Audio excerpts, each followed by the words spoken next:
నిర్గమాకాండము 20వ అధ్యాయము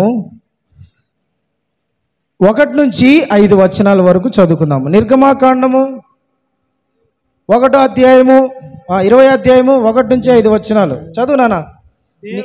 మీరు లేట్ చేసే కొద్దీ దేవుడు ఈ ఆజ్ఞలన్నీ వివరించి చెప్పాను. నీ దేవుడైన యెహోవాను నేనే దాసుల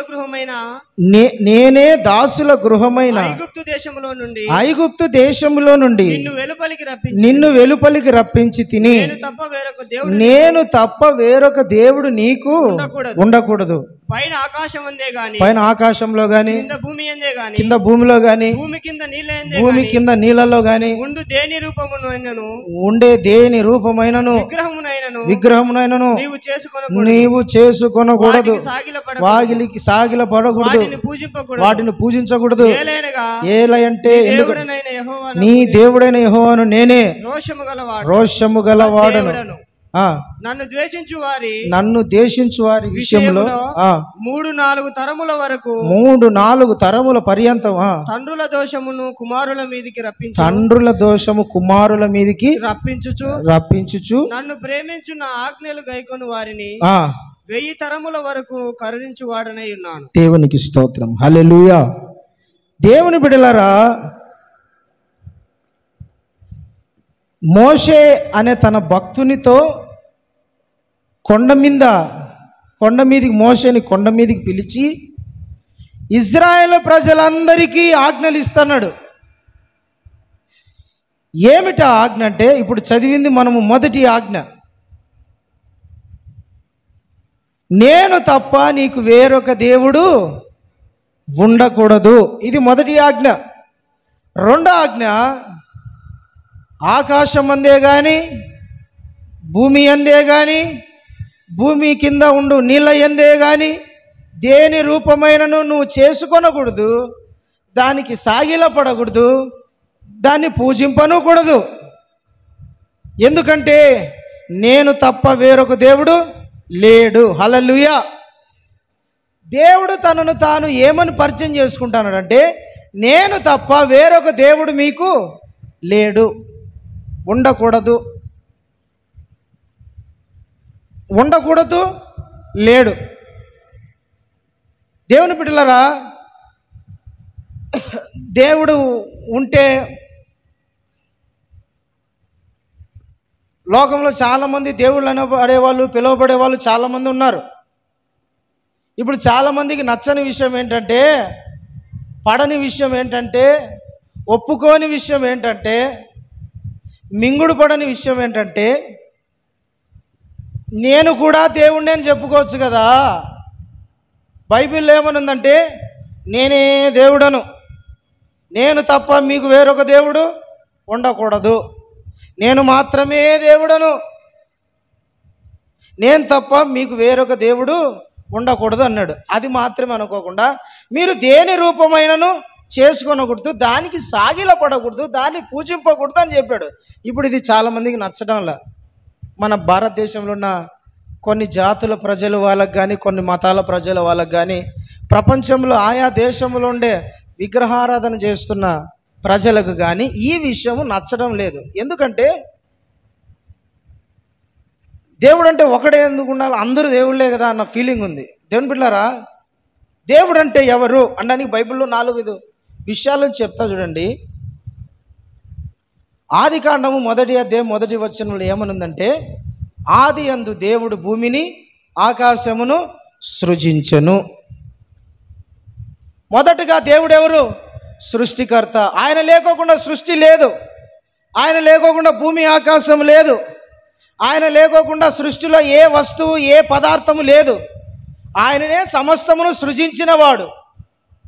ఆయన లేకోకుండా ఆకాశమైనా భూమైనా నక్షత్రములైన చంద్రుడైనా సూర్యుడైనా నీరైనా గాలి అయినా నిప్పైనా ఇక ఏదైనా కూడా ఆయన లేకోకుండా లేదు. ఆయన ద్వారానే అన్నీ కలిగినాయి. ఆదికాండము 1వ అధ్యాయం 1వ వచనం రాయబడిన మాట, ఆది యందు దేవుడు భూమిని ఆకాశమును సృష్టించాడు. అంటే దేవుడు ఎవరు? సృష్టికర్త. గాడ్ ఈజ్ క్రియేటర్ అని ఉంటుంది. దేవుడు సృష్టికర్త. అది మాత్రమే కాకుండా ఆది కాండములోనే మొదటి అధ్యాయంలోనే 26వ వచనంలో ఏమని ఉంటుందంటే, దేవుడు తన పోలిక చొప్పున తన స్వరూపమందు నరులను సృజించెను. దేవుడు ఎలా ఉన్నాడు అట్లనే మనుషులను చేశాడు. ఒకటి, సృష్టికర్త భూమి మీద ఉన్న సమస్తమును సృజించిన వాడు ఆయన. రెండోది ఎవరంటే, ఆయన తన పోలికలో తన స్వరూపంలో మనుషులను తయారు చేసుకున్నవాడు. సృష్టిని మాత్రమే సృజించిన వాడు కాదు, కానీ మనుషులను కూడా సృజించింది ఆయననే. ఆది కాండము 10వ అధ్యాయంలోకి వచ్చేసరికి భూమి మీద అంతా ఒక జాతి ప్రజలుగా ఉన్నారు అందరూ. అప్పుడు దేశాలుగా విడిపోయి ఏం లేదు, అన్ని దేశాలు అందరి మనుషులు ఒకటే చోటనే ఉన్నారు. అందరికీ ఒకటే భాషే, అందరూ ఒకటే చోటే. అప్పుడు America, Australia, Canada, England, India, Pakistan, Germany, Italy ఇలాంటి దేశాలు ఏమి లేవు. అందరూ ఒక దేశంలో ఒక ప్రాంతంలో ఒక భాష మాట్లాడుతూ ఉండేవాళ్ళు. అక్కడ రాయబడిన మాట ఏంటంటే, దేవుడు భూమి మీదకి దిగొచ్చి భాషలను తారుమారు చేశాడు. అంటే అక్కడ భూమి మీద అక్కడ ఉన్న మనుషుల మధ్య దేవుడు ఏం చేశాడంటే భాషలను తారుమారు చేశాడు. ఇప్పుడున్న ప్రతి భాష, హిందీ కానీ, ఇంగ్లీష్ కానీ, తమిళ్ కానీ, జర్మనీ కానీ, ఇంకా ఏ భాష భూమి మీద ఉన్న ప్రతి భాషకు సృష్టికర్త ఎవడంటే దేవుడే. మొదటగా భూమి మీద చేసిన ప్రతి దానికి సృష్టికర్త దేవుడే. రెండోది, మానవుని చేసింది, మనుషులను చేసింది దేవుడే. మూడోది, భాషలు, భూమి మీద భాషలను, మనుషులు మాట్లాడే ప్రతి భాషను తయారు చేసింది దేవుడే. తర్వాత దేవుడు తనను తాను పరిచయం చేసుకుంటా ఏమంటాడంటే, నేను పరిశుద్ధుడను. ఏమన్నాడు? నేను పరిశుద్ధుడను అని పరిచయం చేసుకున్నాడు. ఆయన పరిశుద్ధుడు. రెండోది ఏమని పరిచయం చేసుకున్నాడంటే, నేను ఉన్నవాడను అనువాడను. ఆయన పరిచయం చేసుకునే విధానం, నేను ఉన్నవాడను అనువాడను అంటే నేను ఉన్నాను, సమస్తము నేను పలికితే జరిగినాయి అనేదాన్ని తనను పరిచయం చేసుకుంటున్నాడు. ఒకటి, సృష్టికర్త మనుషులందరినీ సృజించినవాడు, భాషలను సృజించినవాడు, భూమి మీద ఉన్న ప్రతి దానికి సృష్టికర్త ఆయనే. దేవునికి స్తోత్రం, హల్లెలూయా.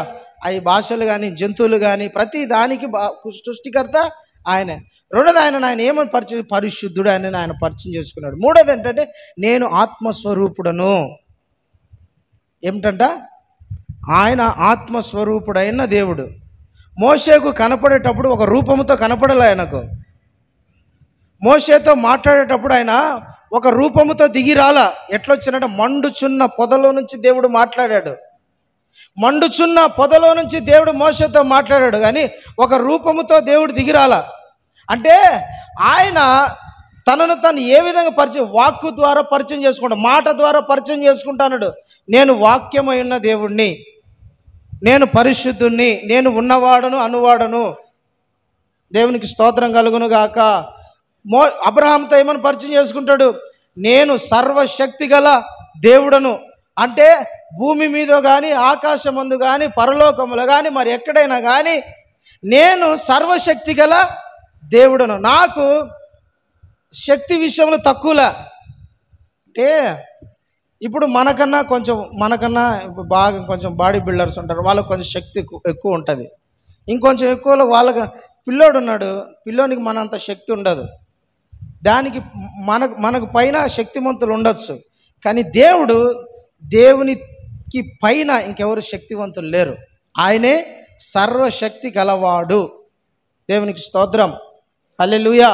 తనను తాను పరిచయం చేసుకునేటప్పుడు, తనను తాను ఇంట్రడ్యూస్ చేసుకునేటప్పుడు దేవుడు రకరకాలుగా పరిచయం చేసుకున్నాడు. ఆయన నేను సర్వశక్తిమంతుడను, నేను పరిశుద్ధుడను, నేను నిందారహితుడను అని తనను తాను పరిచయం చేసుకున్నాడు దేవుడు. దేవుని బిడ్డలారా, నేను ఆత్మస్వరూపుడను, నేను వాక్యమై ఉన్నవాడిని, ఇట్లా రకరకాలుగా పరిచయం చేసుకుంటూ వచ్చినాడు దేవుడు. అబ్రహాముకు ఎప్పుడు కూడా తన స్వరూపమును బయలుపరుచుకోలే. యాకోబుకు తన స్వరూపాన్ని బయలుపరచలే. వాక్యం ద్వారానే మాట్లాడుతూ వచ్చినాడు, కానీ దేవుడు ఒక రూపముతో దేవుడు ప్రత్యక్షం కాలే ఎవరికి కూడా. దేవదూతలతో వచ్చినట్టు ఉన్నాడు, కానీ ఒక స్వరూపముతో, ఒక రూపముతో దేవుణ్ణి ఎవరు కూడా చూడలే ఇంతవరకు.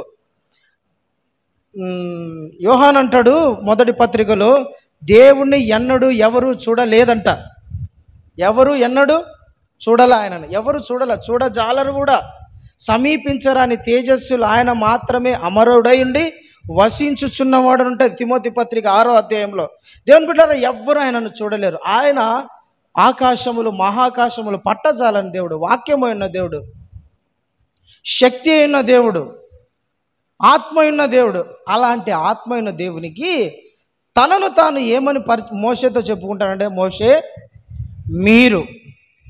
మీరు ఏ రూపమునైనా చేసుకొనకూడదు, దానికి సాగిల పడకూడదు, దానిని పూజింపకూడదు. ఎందుకంటే నేను సర్వశక్తి గల దేవుడను, ఆత్మస్వరూపుడైన దేవుడను. దేవునికి స్తోత్రం. ఇప్పుడు ఒక విగ్రహం ఉంది. ఆ విగ్రహానికి ప్రాణం ఉంటుందా? ఉండదు. అది చెలిస్తుందా? కదులుతుందా? వింటదా? మాట్లాడుతుందా? చూడగలదా? దానికి చలనం ఉండదు. విగ్రహము అనేది ఎందుకు? విగ్రహము అంటే ఏంటి? కదలనిది అనే దాన్ని ఒక విగ్రహం అంటారు. అవును కదా? ఇప్పుడు కదలని దానినే విగ్రహం అంటారు, కదిలే దాన్ని విగ్రహం అన్నారు. జీవి అంటారు, ప్రాణం ఉంది అంటారు. కదలకోకుండా ఏంద్రా విగ్రహం కూర్చున్నట్టు కూర్చొని ఉన్నావు అంటారు. ఇప్పుడు ఎవరైనా పిల్లలకు తల్లిదండ్రులు పనులు చెప్తూ ఉంటారు, టీవీ చూస్తూ ఉంటాడు, అట్టే అసలు ఇంకా పని కూడా చేయదు, అసలు అట్టే కూర్చొని ఉంటుంది. ఇంకా తల్లిదండ్రులు 4-5 సార్లు లే విగ్రహం కూర్చొని అట్టే కూర్చొని ఉండవు లే అంటారు కదా. అంటే విగ్రహం అంటే ఏంది? అట్టే కదలకోకుండా ఉండటం అనేది. విగ్రహం అంటే కదలకోకుండా ఉండేది అని అర్థం. చలనము లేనిది. వినపడదా నీకు? కనపడటం లేదా? విగ్రహానికి కనపడదు, మాట్లాడదు, చెలించదు, దాన్నే విగ్రహం ఉంటారు. మన దేవుడు ఎవరు ఉన్నాడు? నేను ఉన్నవాడును, అనువాడును, చెలించువాడును. మన దేవుడు ఎవరో తెలుసిన దేవుని బిడ్డలారా? చెలించేవాడు, మాట్లాడేవాడు, చూసేవాడు, పలకరించేవాడు, స్పందించేవాడు, సృజించినవాడు. మన దేవుడు ఒకటే చోట కూర్చొని ఉండడు. విగ్రహం అంటే ఏంటంటే ఇందాక చెప్పినా కదా, చెలించని దానినే విగ్రహము అంటారు. స్పర్శ ఉండదు, దానికి చలనం ఉండదు, వినవు. అందుకనే దేవుడు ఏమంటాడంటే, నా రూపమును నేను దేనికి, నా మహిమను నేను దేనికి ఇవ్వను, నా పోలికతో మీరు నన్ను మీరు చూడాల, నా పోలికతో మీరు ఏ వస్తువును చేయకూడదు. అది మాత్రమే కాకుండా ఆకాశం ముందు ఉన్న పక్షులు కానీ, భూమి మీద ఉన్న జంతువులు కానీ, నీళ్ళలో ఉన్న చేపలు కానీ, మనుషుని రూపం దేని రూపాన్నైనా కూడా మీరు చెయ్యకూడదు. హల్లెలూయా, దేవునికి స్తోత్రం కలుగును గాక. ఆమేన్. ఇప్పుడు మా నాన్న ఉన్నాడు. మా నాన్న మా ఇంట్లో ఎప్పుడు ఉంటాడు. మా నాన్నను నేను మా ఇంట్లో పెట్టుకొని, నేను మా నాన్న ఒక రూపం బొమ్మ తయారు చేసుకొని మా ఇంట్లో పెట్టుకొని దాన్ని నా అంటే ఏమంటాడు మా నాన్న? నేను మా నాన్నను పక్కన పెట్టుకొని మా నాన్న విగ్రహాన్ని బొమ్మను అట్లే తయారు చేసుకొని ఆ బొమ్మను ఆడబెట్టి నేను మా నాన్నను బదులు ఆ బొమ్మను చూసుకుంటా, ఆ బొమ్మను ప్రేమించుకుంటా, ఆ బొమ్మను ఉన్నామనుకోండి, మా నాన్న ఏమంటాడు? రే నేనున్నా కదా నాన్న, నేను లేకపోతే, నేను పోతే అప్పుడు నువ్వు అది చూడాలరా అంటాడు కదా. అంటే ఏంటి అంటే లేనిదాన్ని చెప్పండి, లేనిదాన్ని పెట్టుకోవడమే విగ్రహము. లేదు దాన్ని తీసుకొచ్చి పెట్టి దాన్ని అది విగ్రహం అంటారు. ఉండే మానవునికి ఎవరు విగ్రహం చేయరు కదా. ఎవరన్నా చేస్తారా? పోతే చేస్తారండి, పోకుండా ఎవరు చేయరు. హల్లెలూయా. ఏ భూమి మీద ఉన్న ఏ వ్యక్తికైనా చూడండి, కావాలంటే బ్రతుకుండగా ఒక శిలాఫలకం, ఒక విగ్రహం చేసి చూసినారు ఎప్పుడన్నా? ఏం రా నేను అప్పుడే పోయినానేం రా అంటారు. నేను పోయినా కదా కట్టాలి ఒక విగ్రహం, బొమ్మ ఏదైనా అంటారు. బ్రతికుండగా ఎవరు ఏ విగ్రహాన్ని చేసుకోరు, వాళ్ళ బొమ్మను చేయరు, దాన్ని దాన్ని పెట్టరు. ఎందుకంటే విగ్రహం అనేది జీవము లేనిదని వారికి తెలుసు. దేవుని బిడ్డలారా, విగ్రహం అంటేనే చెలించనిది, లేనిది అని అర్థం. దాంట్లో జీవం ఉండదు, దాంట్లో ప్రాణం ఉండదు. అవి చూడవు, అవి మాట్లాడవు, అవి పలకరించవు, చెలించవు, స్పందించవు, చలనం ఉండదు. అలాంటి వాటిని దేవుడు ఏమంటాడంటే మీరు చేసుకొనకూడదు, వాటిని పూజించకూడదు, వాటి ఎదురుగా సాగిలపడకూడదు, వాటికి నమస్కరించకూడదు. ఏదైనా సరే దానికి ఇంకొక పద్ధతిలో చెప్తా చూడండి. ఇప్పుడు సుప్రీం పైన మనకన్నా పై క్యాడర్ అంటే మన నాన్నతోనే పోల్చుకుందాంలే. మన నాన్న ఉన్నాడు. మన నాన్నకు బదులుగా ఏదైనా ఒక వ్యక్తినో ఒక బొమ్మ చేసుకొని వచ్చి ఆ బొమ్మను ఆడబెట్టుకొని, లేదంటే ఒక జంతువునో, లేదంటే ఏదైనా ఒక చేపనో, లేదంటే ఒక పక్షినో ఏదైనా తీసుకొని వచ్చి ఆడపెట్టి నాన్న నాన్న నాన్న అంటే నాన్న ఒప్పుకుంటాడా? మీకు అర్థం అవుతుంది నేను చెప్పేది. మా నాన్న ఉన్నాడు. మా నాన్నకు బదులుగా, మా నాన్నకు ప్రత్యామ్నాయంగా మా నాన్నను నేను ఒక పక్షిలో చూసుకుంటే మా నాన్న యాక్సెప్ట్ చేస్తాడా? చేపలో చూసుకుంటా అంటే యాక్సెప్ట్ చేస్తాడా? లేదు నాన్న. అట్లా ఏదైనా తండ్రి స్థానము ఎవరికి ఇవ్వడానికి యాక్సెప్ట్ చేయడు. ఏంద్రా నన్ను కాకుండా దాన్ని ఆరాధిస్తున్నావు అంటాడా లేదా? బ్రతికున్నాడు, చూస్తూ ఉన్నాడు, మాట్లాడుతున్నాడు, నన్ను పోషిస్తూ ఉన్నాడు, నా బాగోగులను చూసుకుంటాడు, నన్ను కన్నాడు. కాబట్టి నేను మా నాన్నకు బదులుగా దేన్ని కూడా నేను మా నాన్న ప్లేస్లో పెట్టలేను. ఒప్పుకుంటాడా? పెడితే ఒప్పుకోడు. దేవుడు కూడా దేవుని స్థానానికి, దేవునికి బదులుగా దేవుని స్థానంలో దేనిని ఉన్నా కూడా యాక్సెప్ట్ చేయడు, ఒప్పుకోడు. దేవుడు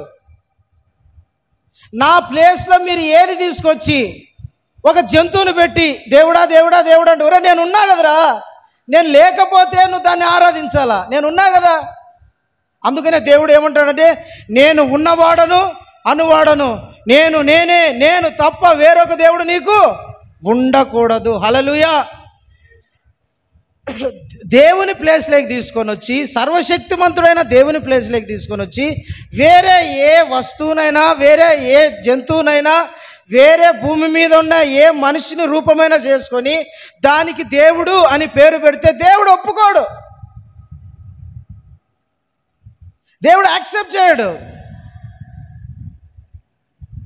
అందుకని రోమా పత్రికలో ఉంటుంది 1వ అధ్యాయము 18 నుంచి చదవండి, 21 నుంచి చదవండి. రోమీలకు రాసిన పత్రిక 1వ అధ్యాయము, రోమీలకు రాసిన పత్రిక 1వ అధ్యాయము 20 వచనం చదువు నాన్న. 19 నుంచి చదువు. ఎందుకనగా దేవుని గురించి తెలియ సఖ్యమైనదేదో అది వారి మధ్య విషిదమై ఉన్నది. దేవుడు దానిని వారికి విషిదపరచను. అంటే దేవునికి చాలు దేవుడు కనపడకపోయినా, దేవుడు డైరెక్ట్గా మాట్లాడకపోయినా, భూమి మీద ఉన్న వాటి ద్వారా దేవుడు మనతో మాట్లాడాలనుకుంటున్నాడు. వర్షం ఎట్లా పడుతుందిరా అంటే ఎవరో ఉన్నారు. భూమి ఎట్లా కలిగింది? ఎవరో తయారు చేశారు. ఆకాశం ఎట్లుంది? ఎవరో కలుగజేశారు. మానవుడు తనంతకు తాను పుట్టలేడు, ఎవరో ఉన్నారు. జీవం ఎక్కడ? అట్లా భూమి మీద ఉన్న వస్తువులను చూస్తే అంట దేవుని యొక్క శక్తి అర్థమైపోయేట్టుగా దేవుడు సృజించినాడు. తడువులాడి తెలుసుకోవాలని, దేవుడు ఉన్నాడు అని తెలుసుకోవాలని, దేవుడు చెలించేవాడు, సృష్టించేవాడు, మాట్లాడేవాడని ప్రజలు తెలుసుకోవాలని భూమి మీద కొన్ని వస్తువుల ద్వారా దేవుడు మనిషితో మాట్లాడి తన దగ్గరికి పిలుచుకోవాలని భూమిలో ఉన్న, సృష్టిలో ఉన్న ప్రతి సృష్టి ద్వారా దేవుడు మాట్లాడుతూ ఉన్నాడు మనతో. హల్లెలూయా, హల్లెలూయా. దేవునికి కంటిన్యూ చదవండి. ఆయన అదృశ్య లక్షణములు అనగా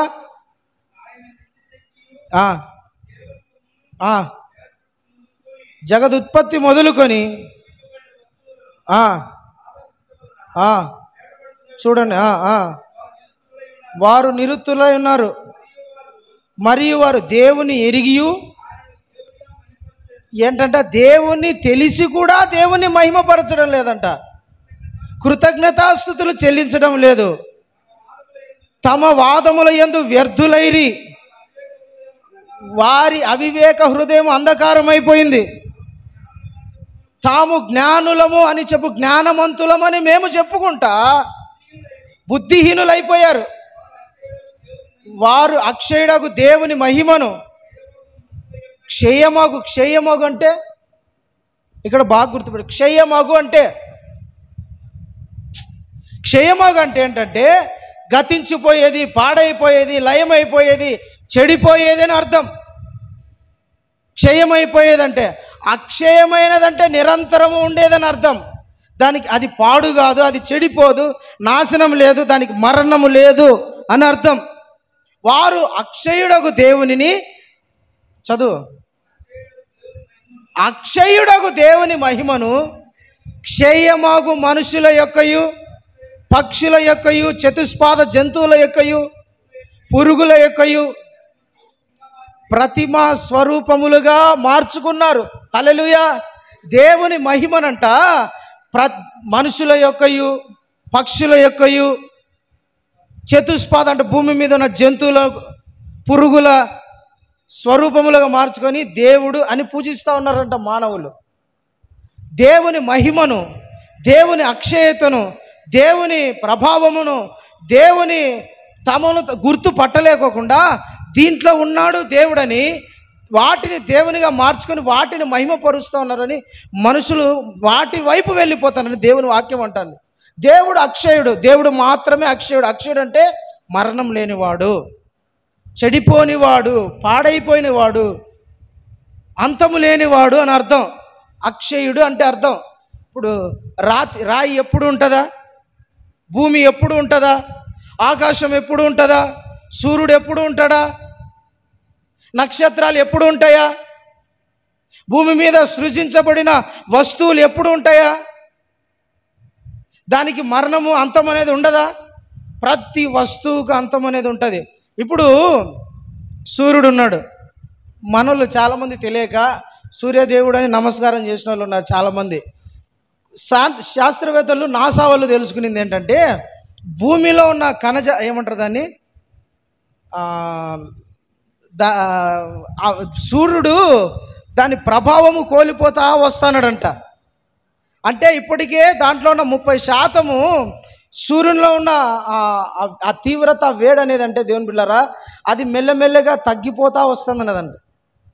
భూమి కూడా, నక్షత్రాలు ఈరోజు ఉన్నట్టు రేపు ఉండకపోవచ్చు, ఉలకలు పడతానే ఉంటుంది, నక్షత్రాలు గ్రహాలు తప్పిపోతానే ఉంటుంది కదా. దేనికి కూడా అవి శాశ్వతమైనవి ఏమి కాదు. జంతువులు కూడా నిరంతరం బ్రతుకుతాయా? మానవుడు నిరంతరం బ్రతికినోడు ఎవరైనా ఉన్నాడా భూమి మీద? ఇంతవరకు భూమి మీద బ్రతికిన మానవుడు లేడు, జంతువు లేడు, చేపలు లేవు, ఇంతవరకు ఏది లేవు. అవన్నిటికీ మరణం ఉన్నాయి. దేవునికి మాత్రమే మరణము లేదు. హల్లెలూయా, హల్లెలూయా. దేవుడు మాత్రమే చెలించేవాడు, దేవుడు మాత్రమే అక్షయుడు. అయితే మానవులంట ఆ అక్షయుడకు దేవుని మహిమను భూమి మీద, ఆకాశంలో ఉన్న, భూమి కింద ఉన్న ఈ జంతువుల యొక్కయు, పురుగుల యొక్కయు, పక్షుల యొక్కయు, మహిమల యొక్క, మనుషుల యొక్క ప్రతిమా స్వరూపముగా మార్చేసి వాటి ఎదుట సాగిలపడి నమస్కారం చేయడం వస్తున్నారంట. దేవుని బిడ్డలారా, దేవుడు ఏమంటాడంటే నేను తప్ప నీకు వేరొక దేవుడు ఉండకూడదు.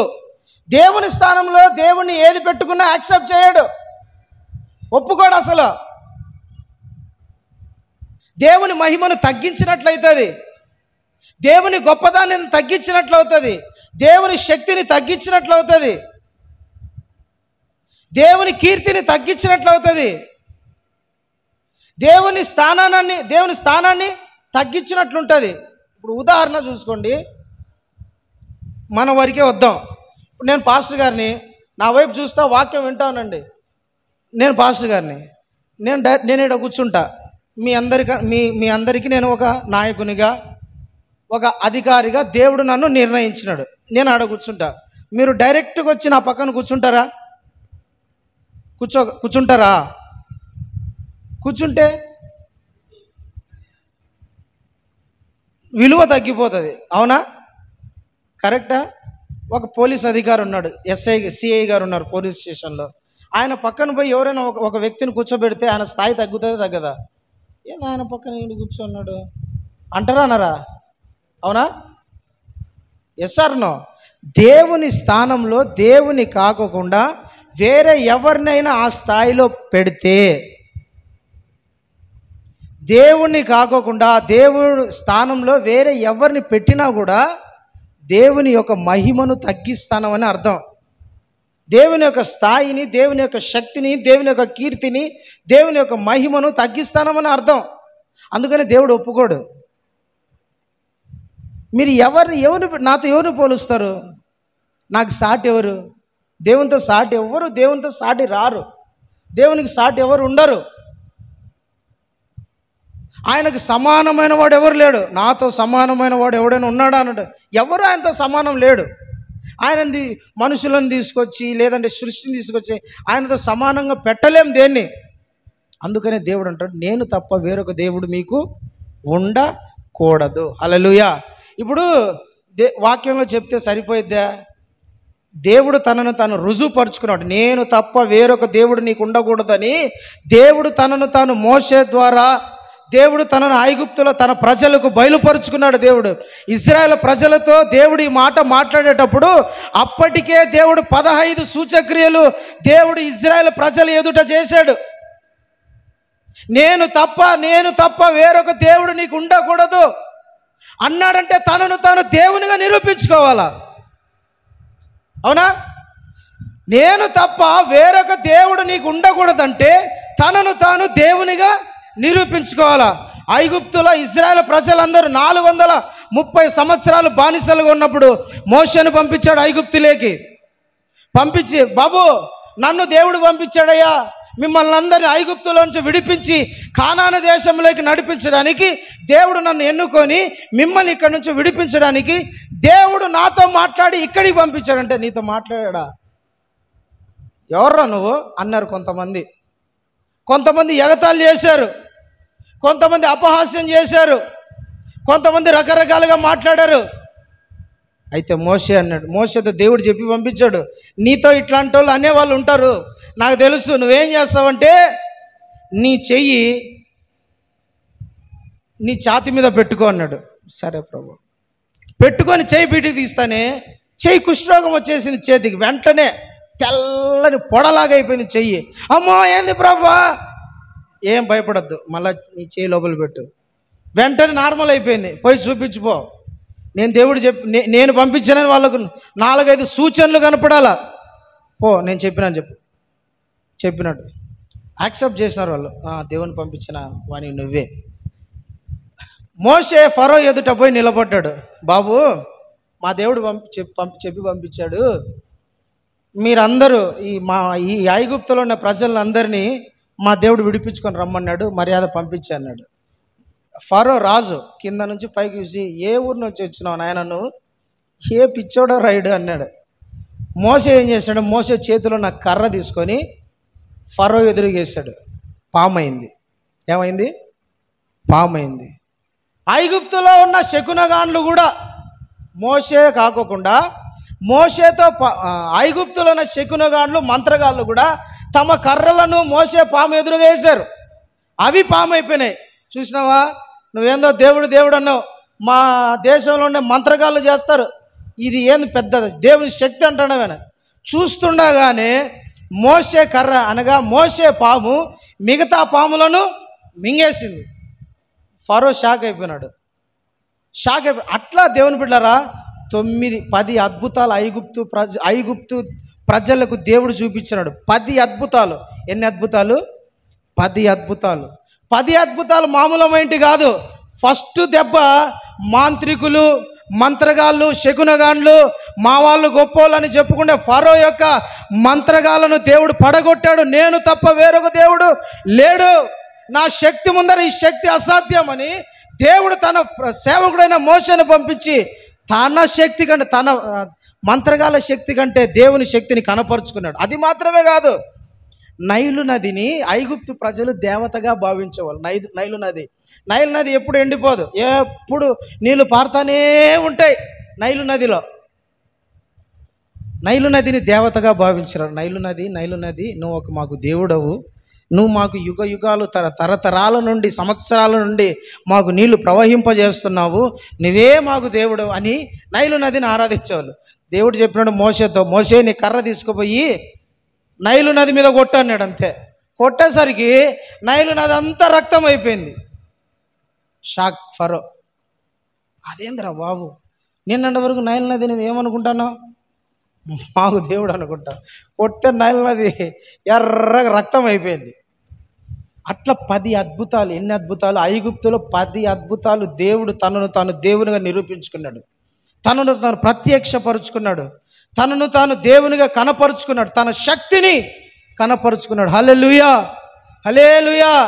తన ప్రభావాన్ని, తన మహిమను తన ప్రజలైన ఇజ్రాయెల్ ప్రజలు మాత్రమే కాకుండా ఆ కాలంలో ఐగుప్తు ప్రపంచములోనే గొప్ప దేశం. అది ఐగుప్తు ప్రపంచానికే గొప్ప దేశం. అది ఎన్ని 5,000 సంవత్సరాల క్రితం ఐగుప్తు ప్రపంచములోనే నంబర్ 1 దేశము. ఇప్పటికి కూడా ప్రపంచంలో 7 వింతలలో ఒక వింత పిరమిడ్ ఉంది కదా. ప్రపంచంలోనే గొప్ప దేశం అది ఐగుప్తు అనేది. అంత శక్తి కలిగిన దేశం. అలాంటి శక్తి కలిగిన దేశంలో దేవుడు తనను తాను దేవునిగా కనపరుచుకున్నాడు. అది మాత్రమే కాదు, ఇజ్రాయెల్ ప్రజల్ని బయటికి పిలుచుకొచ్చిన తర్వాత అందరూ ఎర్ర సముద్రం దగ్గర నిలబడిపోయారు. ఐగుప్తులో 10 అద్భుతాలు చేసినాడు దేవుడు. ఐగుప్తు దాటి సీనాయి పర్వతము మీది దగ్గరికి వచ్చేంత వరకు ఇజ్రాయెల్ ప్రజలు ఎదుట 5 అద్భుతాలు దేవుడు చేసినాడు. మొత్తము అప్పటికే 15 అద్భుతాలు దేవుని ప్రజలు చూశారు. 10 ఐగుప్తులో చేశాడు, 5 అద్భుతాలు ఇజ్రాయెల్ ప్రజల మధ్య. ఒక అద్భుతం ఏంటంటే ఎర్ర సముద్రం 2 పాయలుగా చీల్చాడు. భూమి మీద ఎర్ర సముద్రం 2 పాయలుగా చీల్చిన వ్యక్తి ఎవడు లేడు. ఇప్పటికి కూడా ఐగుప్తు పోతే సముద్రంలో రథాలు, దానికి తగిన బల్లాలు, కత్తులు అవన్నీ సముద్రంలో ఇంకా ఉన్నాయి ఇప్పటికీ. స్టిల్ నౌ 5,000 సంవత్సరాలు అయింది ఇప్పటికీ. సరే 3,500 సంవత్సరాలు అయింది జరిగింది. ఇప్పటికి కూడా ఐగుప్తు ఎర్ర సముద్రంలో పోయి కొంతమంది శాస్త్రవేత్తలు ఇది నిజంగా జరిగిందా లేదా అని పరిశోధిస్తే కింద రథాలు ఉన్నాయి. ఇప్పటికీ ఉన్నాయి. జరిగి ఎప్పుడది 3,500 సంవత్సరాల క్రితం జరిగిన మ్యాటర్ అది. ఇప్పటికీ ఉన్నాయి. ఎర్ర సముద్రం దాటిన తర్వాత దేవుని బిడ్డలారా, దేవుడు తనను తాను పగలు మేఘ స్తంభముగాను రాత్రి అగ్ని స్తంభముగాను, అంటే వాళ్ళకి ఇంకా ఎప్పుడంటే చూడండి, పొద్దునైతే ఎండ తగలకోకుండా దేవుడు మేఘాన్ని పంపించేవాడు. రాత్రి భయం కలగకుండా, చీకటి భయం కలగకుండా, పురుగులు పుట్ర ఏమి రాకోకుండా దేవుడు మేఘ స్తంభముగా నడిపించాడు. 2వ అద్భుతం. 3వ అద్భుతం, ఇజ్రాయెల్ ప్రజలకు ఆకలి కావాలంటే దేవుడు ఆకాశము నుండి మన్నాను కురిపించినాడు. 4వ అద్భుతం, మారా చేదైన నీటిని మధురముగా మార్చినాడు. ఇట్లా 5 రకాల అద్భుతాలు చేసినాడు ఇజ్రాయెల్ ప్రజలకు. మొత్తం 15 అద్భుతాలు చూసినాడు. ఇప్పుడు ఇజ్రాయెల్ ప్రజలకు ఒక కన్ఫర్మ్ వచ్చింది, అబ్రహాము దేవుడే, ఇస్సాకు దేవుడే, యాకోబు దేవుడే మేము సేవించుచున్న దేవుడు తప్ప వేరొక దేవుడు లేడు అన్న కన్ఫర్మేషన్ వచ్చింది. వాళ్ళకు పోయి చెప్పు ఏమనంటే, నేను తప్ప మీకు వేరొక దేవుడు ఉండకూడదు. ఆకాశమందు కానీ, భూమి మీద కానీ, భూమి కింద నీళ్ళ ఎందు కానీ ఏ విగ్రహమునైనా మీరు చేసుకొనకూడదు, దానికి సాగిల్లా పడకూడదు. దేవుడు ఆజ్ఞ ఇచ్చాడు. దేవుడు తనను తాను నిరూపించుకున్నాడు, రుజువుపరుచుకున్నాడు, నేను ఉన్నానని కన్ఫర్మ్ చేసుకున్నారు వీళ్ళు కూడా. అప్పుడు దేవుడు తన ఆజ్ఞను వాళ్ళకి ఇచ్చినాడు. దేవుని బిడ్డలారా,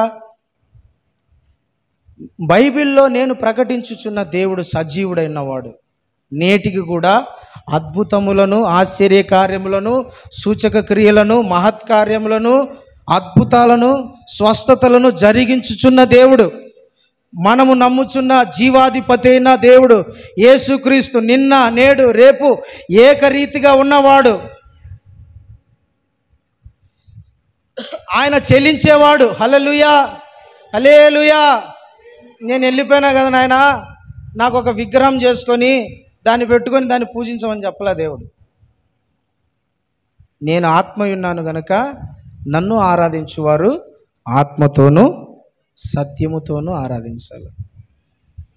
ఆత్మతోనూ సత్యముతోనూ ఆరాధించాలంట.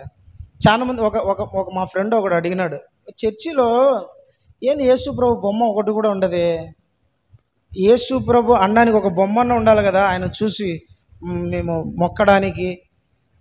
ఏ బొమ్మ ఉండదు అసలు, ఎట్ట చూసినా కూడా చర్చిలో ఏముండదు, ఏ వాక్యం తప్ప ఏ బొమ్మ కనపడదే అంటే, బాబు మా దేవుడు చచ్చిపోయి బొమ్మలో లేడరా నాయన, నేటికి సజీవుడిగా ఉన్నాడు. నువ్వు ఇంట్లో ఉండి ప్రార్థన చేయి, నీతో మాట్లాడతాడు. నువ్వు వీధిలో ఉండి ప్రార్థన చేయి, మాట్లాడతాడు. ట్రైన్లో ఉండి ప్రార్థన చేయి, వింటాడు. ప్రయాణంలో ఉండి ప్రార్థన చేయి, వింటాడు. భయం వేస్తా బాత్రూంలో కూర్చొని ప్రార్థన చేయి, వింటాడు. ఎక్కడైనా ఉండి భోంచేస్తా ప్రార్థన చేయి, ఆయన వినే దేవుడు.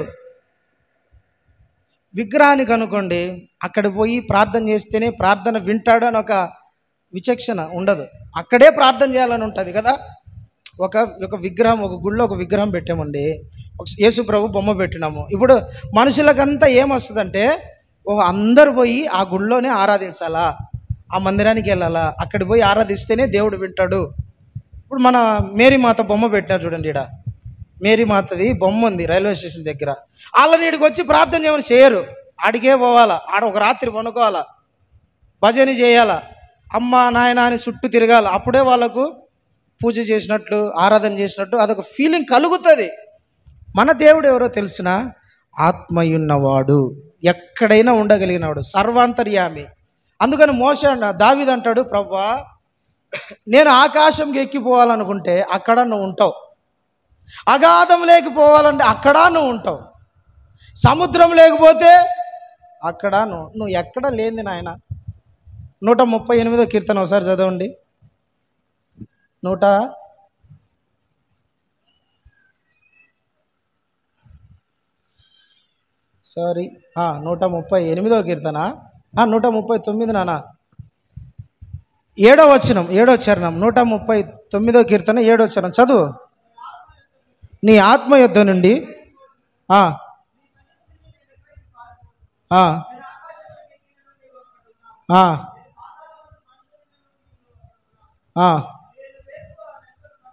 నేను సముద్ర దిగంతముల వరకు వెళ్ళిపోయినా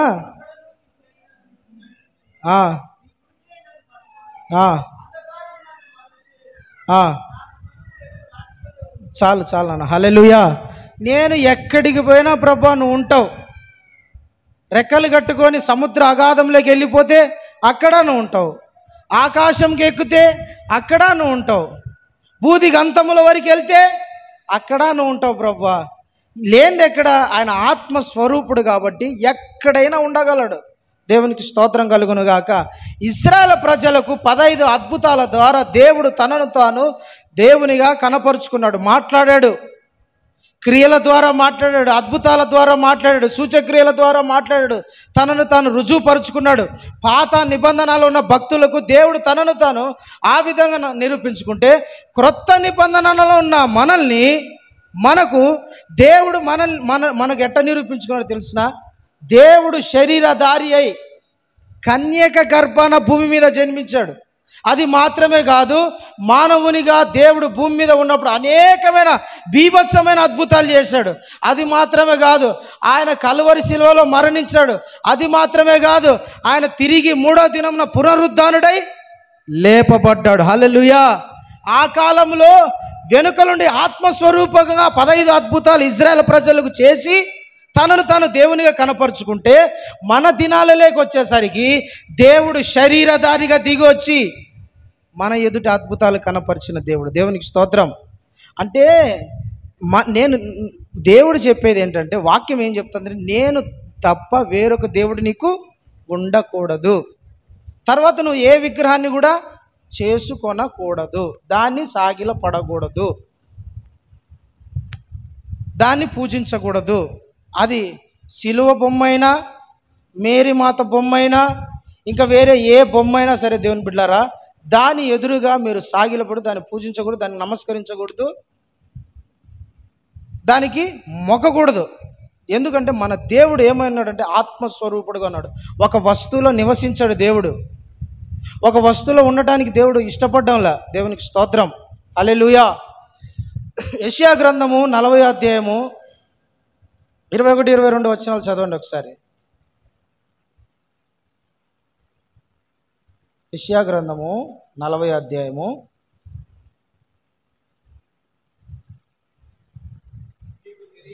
21, 20 చదువునా. మీకు తెలియదా? మీరు వినలేదా? ఎవరును మీతో చెప్పలేదా? భూమి స్థాపించుట పట్టి మీరు దాన్ని గ్రహింపలేదా? ఆయన భూమండలం మీద ఆసీనుడై ఉన్నాడు.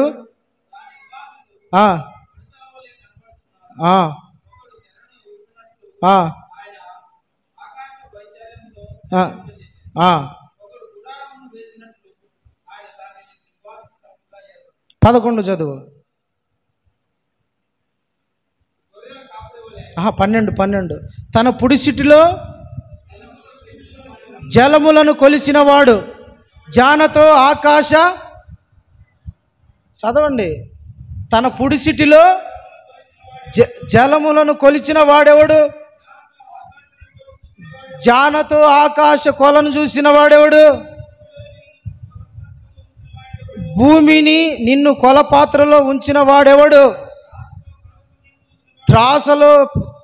త్రాసులో పర్వతములు తూచిన వాడెవడు? హల్లెలూయా. దేవుడు తనను ఏమని చెప్పుకుంటాడు? దేవుడు ఏం ప్రశ్న వేస్తాడు యెషయా, తన పుడిసిటిలో జలములను కొడిసిన వాడు ఎవరయ్యా? జానతో ఆకాశం ఎంతుండంట? ఇట్ట చూస్తే మనకు కనపడేది ఈ నుంచి మన కంటికి ఎంత కనపడుతుంది అంతే. ఈ భూమి ఈ చివరి నుండి ఆ చివరికి పోయినా ఆకాశం సరిపోదు.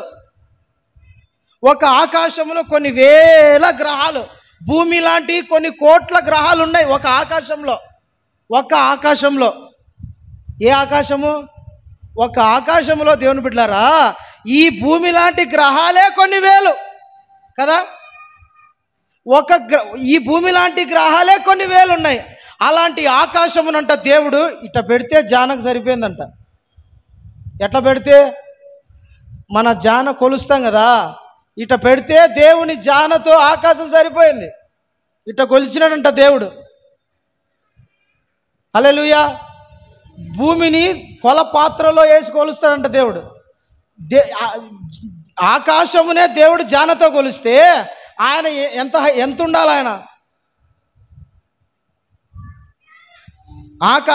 ఒక ఆకాశంలో భూమి లాంటి గ్రహాలు కొన్ని వేలు ఉన్నాయి ఒక ఆకాశంలో. ఇట పరుస్తే ఆకాశము ఇట పెడతా పోతే మన చర్చిలో ఒక్కొక్క రాయి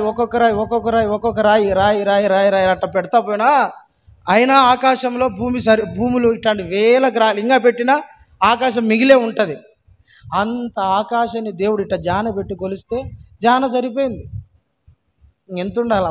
ఆయన ఎంత ఉండాలా? ఆకాశములు మహాకాశములు పట్టజాలని దేవుడు ఆయనను తీసుకొచ్చి ఒక విగ్రహంలో కూర్చోబెట్టి పరిశుద్ధ అని పాడితే దేవుడు యాక్సెప్ట్ చేస్తాడా? ఎంత మహాదేవుడు, గొప్ప దేవుడు, శక్తివంతుడు. ఆకాశములు మహాకాశములు పట్టజాలని దేవుణ్ణి తీసుకొని వచ్చి నువ్వు ఒక రూపమును చేసుకొని ఆ రూపములో దేవా మాతో మాట్లాడే దేవుడే వింటాడా? దేవుని మహిమను, దేవుని స్థాయిని, దేవుని శక్తిని, దేవుని ప్రభావమును తగ్గించినట్టు కాదా? అందుకనే దేవుడు అంటాడు, నేను తప్ప నీకు వేరే నువ్వు దేన్ని చేసుకోకూడదు, దేనిని కూడా చెయ్యకూడదు, వాటి ఎదుటుగా నువ్వు సాగిలపడకూడదు. హల్లెలూయా. ఇంకొక విషయం చెప్తాడండి. ఆకాశమైనా భూమి అయినా, భూమి మీద ఉండే మట్టి అయినా, నీళ్ళైనా, జంతువులైనా, చేపలైనా, పక్షులైనా, పురుగులైనా, ఇంకా వేరే ఏమైనా కూడా దేనికోసం చేయబడ్డాయి అంటే మనిషి కోసమే చేయబడినాయి. దేనికోసం చెప్పండి? భూమి మీద ఉన్న, బాగా గుర్తుపెట్టుకోండి, రాయి అయినా, చెట్టు అయినా, పండ్లైనా, జంతువులైనా, పక్షులైనా, పురుగులైనా, చేపలైనా, భూమి మీద కనపడే ఏదైనా సరే మనుషుని కోసము సృజించబడ్డాయి. హల్లెలూయా. ప్రతి వస్తువు మనిషి కోసమే దేవుడు సృజించాడు. నా పిల్లలకి ఇవి ఉండాలా, నా పిల్లలు ఇవి తినాలా, నా పిల్లలు నీళ్ళు తాగాల, నా పిల్లలు జలములను చూస్తూ ఆనందించాలా, నా పిల్లలు ఏమంటారు గాలిని పీల్చుకోవాలా, వాళ్ళకు వెలుగు కావాలా, వాళ్ళకు రాత్రి అయితే వాళ్ళకు నిద్ర పట్టాలా, వాళ్ళు అన్ని రకాలుగా దేవుడు మానవునికి అనుకూలంగా, మానవునికి ఉపయోగపడేట్టుగానే ప్రతి వస్తువు ప్రతిదీ చేశాడు. ఒక తండ్రి తల్లిదండ్రులు పిల్లలు పుట్టక ముందుకే వానికి టెడ్డీ బేర్లు, బొమ్మలు, కారు బొమ్మలు, స్కూటర్ బొమ్మలు, వానికి బట్టలు అవన్నీ తీసుకొని వస్తారు. నా వైపు చూస్తానండి, బట్టలు అవన్నీ తీసుకొని వస్తారు. అవన్నీ తీసుకొని వచ్చి వాడు పుట్టక ముందుకే వానికి రకరకాల, మగపిల్లోడు పుడితే వానికి ఈ డ్రెస్సులు ఉండాలా, ఇట్లుండాలా, అవి ఉండాలా, అన్ని రకరకాలు అన్నీ వానికి బొమ్మలు గిమ్మలు అన్నీ తీసుకొచ్చి పెడతారు. తల్లిదండ్రులు ఉయ్యాలు తీసుకొని వచ్చి పెడతారు. అన్నీ కొందరు ఇంకైతే డబ్బున్న వాళ్ళైతే ఇంకా ఎక్కువ తీసుకొని వచ్చి పెట్టేస్తారు పిల్లలు పుడతారని. ఎందుకు? పిల్లలకు ఇవి పనికి రావాలా, పనికి వస్తాయి, కావాలా, ఉపయోగపడాలి, వీటి ద్వారా వీడు ఆడుకోవాలా, వీటి ద్వారా వీడు ఆనందించాలని. ఆడు పెద్ద అయితే పిల్లోడు పుట్టాడు, సంవత్సరం వచ్చింది, 2 సంవత్సరాలు వచ్చింది, టెడ్డీ బేర్ తీసుకొని డాడీ అన్నాడు అనుకోండి. టెడ్డీ బేర్ని తీసుకొని, బొమ్మల్ని తీసుకొని, స్కూటర్ తీసుకొని డాడీ దానికి దండేసి, దానికి దండం పెట్టి, నా కోసం డాడీ అంటే యాక్సెప్ట్ చేస్తాడు. రే ఆయన నీకోసం కొన్నింటి రాయి. దేవుడు మనకు సృష్టి సర్వము మన కోసం చేశాడు. దేవుడు మన కోసం, మానవుని కోసం చేశాడు. అన్నీ చేసిన తర్వాత మానవుని చేసినాడు. అవునా? ఆదికాండము 2వ అధ్యాయం మీరు చదివితే మొదటి అధ్యాయం అంతా సృష్టిని చేసేసాడు. ఆఖరి 6వ దినమున మనిషిని చేశాడు దేవుడు. మనిషిని చేసి అయినా చేయొచ్చు కదా. మనిషిని చేసి ఫస్ట్ రోజు ప్రభు ఆకాశం భూమి కాదు, మనిషిని చేసి వాని గాల్లో పెట్టి రోజుసేపు, లేదంటే వాని యానోసాడు ఫ్రిడ్జ్లో పెట్టి మిగతా ఆయన చేయొచ్చు కదా. నా కుమారుడు ఆదాము కళ్ళు తెరిచేసరికి నా ప్రేమ అర్థమైపోవాలి, నా ప్రేమ వానికి అర్థం కావాలి. వాడు కళ్ళు తెరిచి చూసే లోపల నేను మా నాన్నకి ఎంత ప్రేమనో, నా కోసం చెట్లు సృజించాడు, పుట్టలను సృజించాడు, కొండలను సృజించాడు, నీటి జలపాతములను సృజించాడు, జంతువులను సృజించాడు, పక్షులను సృజించాడు, చేపలను సృజించాడని మానవుడు అవన్నీ చూసేసరికి దేవుని మహిమపరచాలి, దేవుని ప్రేమను తెలుసుకోవాలి, దేవుని యొక్క శక్తిని తెలుసుకోవాలి, దేవుడు తనని ఎంత ప్రేమిస్తున్నాడో తెలుసుకోవాలని యావత్ సృష్టిని మానవుని కన్నా ముందే చేశాడు దేవుడు. మానవునికి ఉపయోగపడేటట్లుగా, మానవుని కోసం ఉపయోగపడేట్టుగా, మానవుడు అవి చూసి దేవుని మహిమపరిచేటట్టుగా దేవుడు వాటిని సృజించాడు. హల్లెలూయా. ఇప్పుడైతే మానవుడు ఏం చేస్తున్నాడంటే, యెషయా గ్రంథంలో ఒకసారి యెషయా గ్రంథము 40:18 చదువునా ఫాస్ట్గా. 18 తర్వాత 20.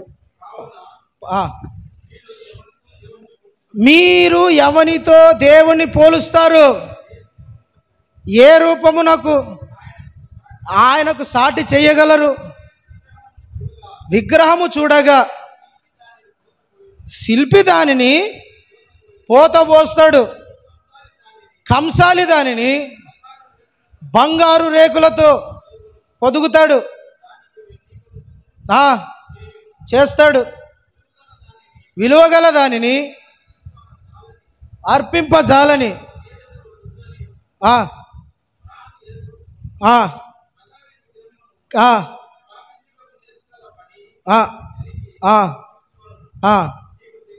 మీకు తెలియదా?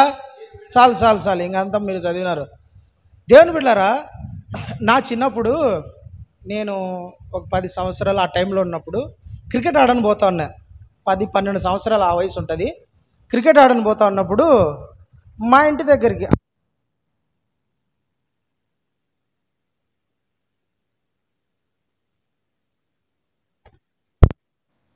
గ్రౌండ్ ఉండింది. ఆ గ్రౌండ్ ఎంట్రన్స్లో ఇద్దరు మనుషులు వచ్చి ఒక డబ్బా పెట్టుకొని వెండిని కరిగించి ఆ డబ్బాలో ఒక రంధ్రం పెట్టారు మట్టిలో.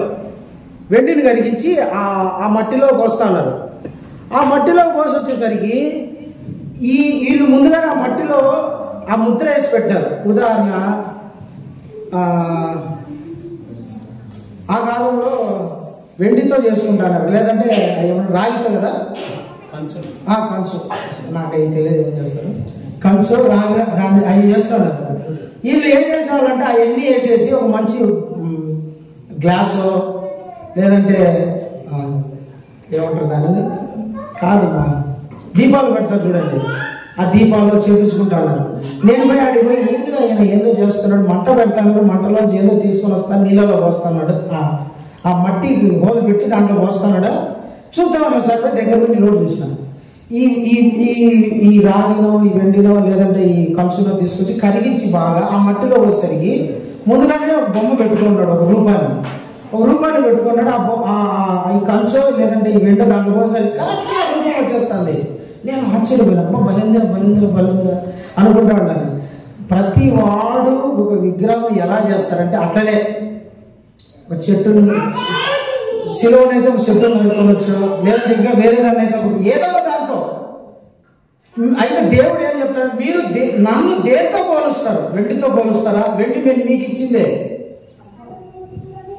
బంగారుతో పోలుస్తారా? అది నేను మీకు ఇచ్చిందే. లేదంటే సృష్టిలో ఉన్న దేనితో పోల్చగలరు? నాకు అన్ని మీకోసం ఇచ్చిందే. వాటిని చేసుకుని నన్ను ఆరాధించకూడదు, మీరు ఏ విగ్రహం కూడా చేసుకోనకూడదు అన్నాడు. ఓకే, పాయింట్ అర్థమైంది కదా. ఏ విగ్రహాన్ని కూడా చేసుకోనకూడదు. హల్లెలూయా. ఏ రూపాన్ని కూడా చేసుకోకూడదు, ఇది దేవుని ఆజ్ఞ. చేసుకొని దాని ఎదురుగా సాగిలో పడితే ఏమవుతుందో కింద అయిపోయాడు. అయితే ఎందుకని చేయకూడదు అంటే కొన్ని మాటలు చెప్తానండి. కొరింథీయులకు రాసిన మొదటి పత్రిక 10వ అధ్యాయము 19-20 చదవండి. కొరింథీయులకు రాసిన మొదటి పత్రిక 19-20 10వ అధ్యాయము. అధ్యాయం చెప్పలేదు, మొదటి కొరింథీ 10వ అధ్యాయము 19-20. విగ్రహార్థంలో ఏమైనా ఉన్నది విగ్రహములలో ఏమైనా ఉన్నది అని అయినను చెప్పేదనా లేదు కానీ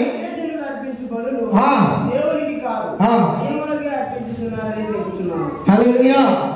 దేవుని బిడ్డలారా, స్పష్టంగా నేను చెప్పింది ఇంకా వినండి, చదవద్దని ఇంకా నేను చెప్తాను, మీరు రాసుకోండి, మళ్ళీ పోయి కావాలని ధ్యానం చేయండి.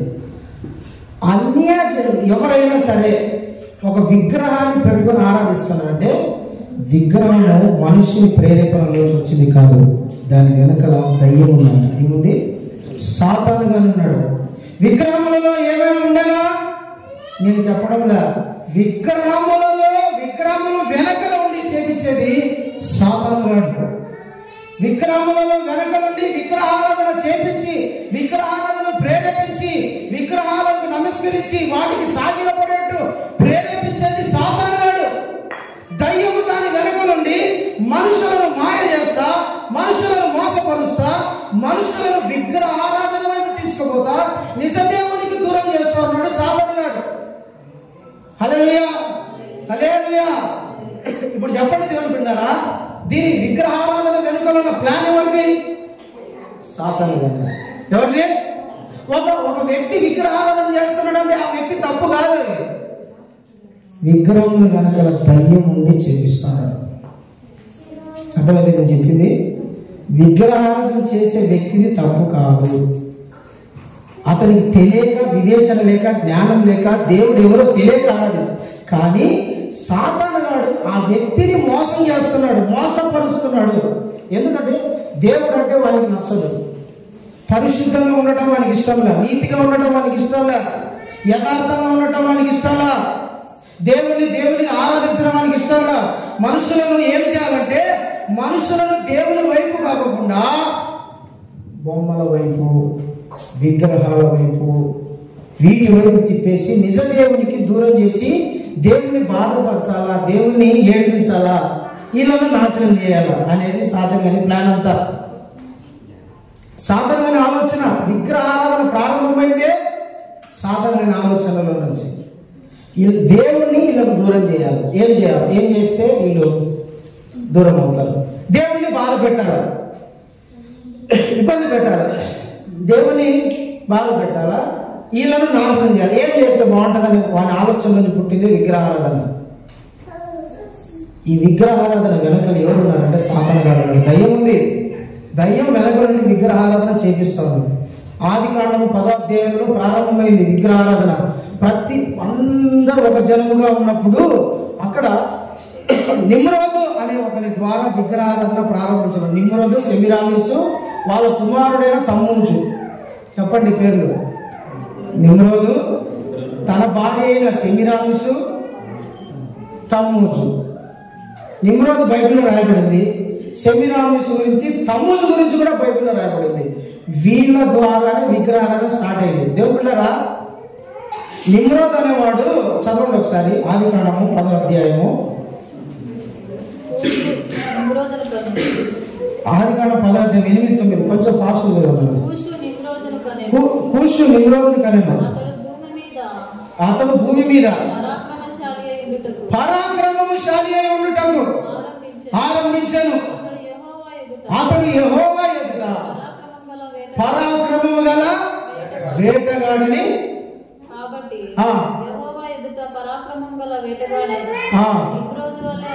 అను లోకోక్తముడు పుట్టింది. హల్లెలూయా. దేవుడు బిడ్డలారా, ఇక్కడ అవే చూశారు. కూషు నిమ్రోదుని కన్నాడు. నాకంటే ఏంటి గొప్ప? అందరూ కన్నాడు, వాడు కన్నాడు. అది కాదు.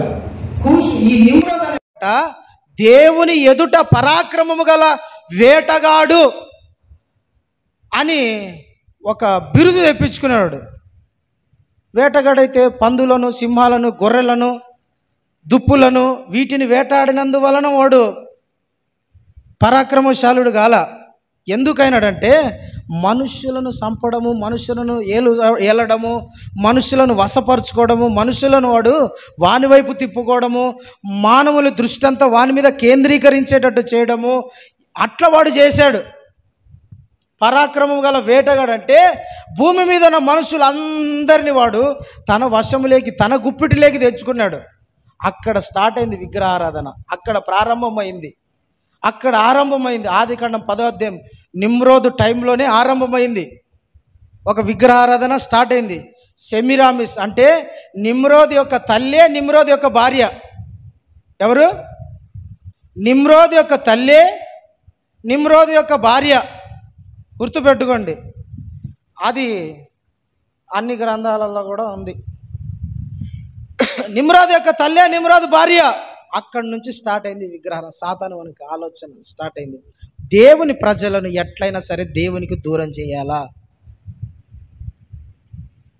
దేవుని బాధ పెట్టాలా, దేవుని దుఃఖపరచాలా, దేవుని స్థానంలోకి ఒక విగ్రహాన్ని తీసుకొస్తే దేవుని మర్చిపోతారు కదా వీళ్ళు.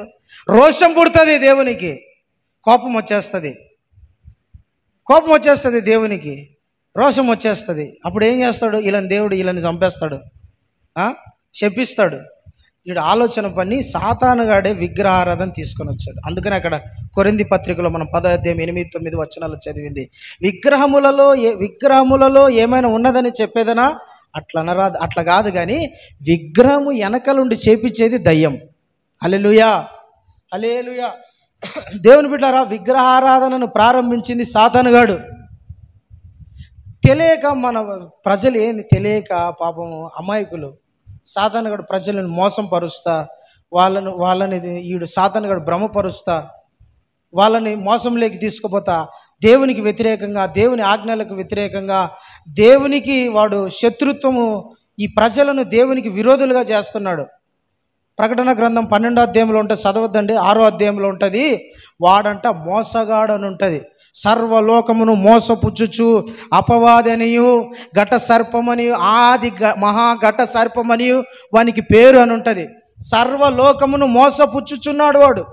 సాతాను గాని గురించి ఉంటుంది. ప్రకటన గ్రంథంలో 12వ అధ్యాయంలో ఉంటుంది ఆ మాట. అంటే సర్వలోకమును మోసపుచ్చుతాడు వాడు.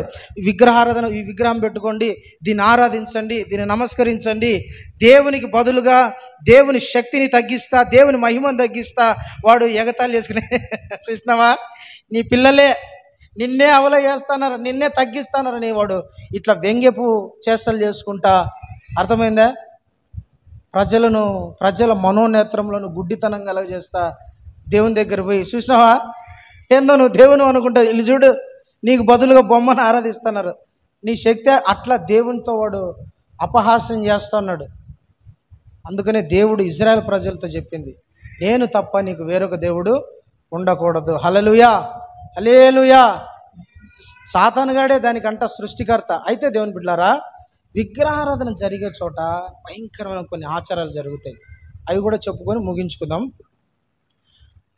ద్వితీయోపదేశకాండం 12వ అధ్యాయము 31వ వచనం. ద్వితీయోపదేశకాండము, చదువు ఫాస్ట్ కొంచెం. తమ దేవతలకు వారు చేసినట్లు చెయ్యరాదు. ఏలైనగా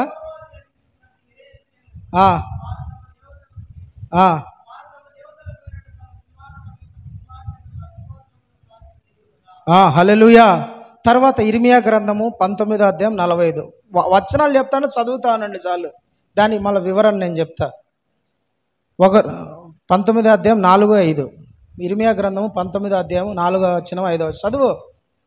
తీసినావా? ఏలైనగా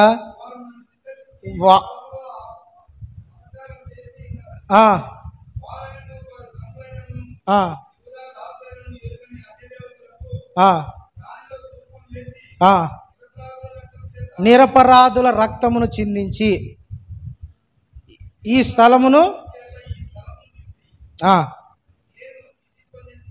కట్టడలను ఆచారాలను తీసుకొని వచ్చినారు. చాలు. 106వ కీర్తన 37-39 చదవండి. కొంచెం వేగంగా చదవాలి మీరు.